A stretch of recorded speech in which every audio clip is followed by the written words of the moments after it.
அஸ்ஸலாமு அலைக்கும். Hi guys. இன்னைக்கு நான் எங்கே போயிருந்தேன்னு தெரியுமா? நம்ம ஊர் ஹத்தத்துக்கு தாங்க போனேன். சில பேர் ஹத்தம் சொல்லுவாங்க, சில பேர் கூடுன்னு சொல்லுவாங்க. ஊர் ஹத்தத்துக்கு தான் போயிருந்தேன். கிளம்புறதுக்கு முன்னால் வீட்டில் தக்காளி பச்சடி, கமன் சிக்கன் 65, அப்புறம் கோழி குழம்பு ஸ்பெஷலாக செஞ்சு வச்சுட்டு எல்லோரும் கூடயும் சேர்ந்து சாப்பிட்டுட்டு கிளம்புனேங்க. கும்பகோணத்துலேருந்து பஸ் பிடிச்சி ஆவூரில் இறங்கி முதல்ல எங்கள் பெரியம்மா வீட்டுக்கு தான் போயிருந்தேன். அங்கே 1 மணி நேரம் ஜாலியாக பேசிட்டா அப்புறம் ஆட்டோவில் ஹத்தத்துக்கு கிளம்புனேங்க.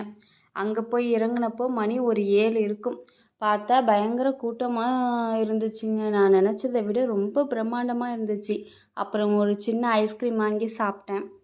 அப்புறம் அந்த ஐஸ்கிரீம் எனக்கு பிடிக்கலங்க. அப்புறமேல வேறு ஐஸ்கிரீம் வாங்கி சாப்பிட்டுட்டு அங்கே கடையில் பார்த்தீங்கன்னா ஒரு சூப்பரான பேக் எனக்கு ரொம்ப பிடிச்சிருந்துச்சிங்க. ரொம்ப நாளாக ஆசை ஒரு பேக் வாங்கணும் அப்படின்னு சொல்லிட்டு. அதுவும் எனக்கு பிடிச்ச கலரில் எனக்கு விருப்பப்படி நான் வாங்கிட்டேங்க. ரொம்ப சந்தோஷமாக இருந்துச்சு.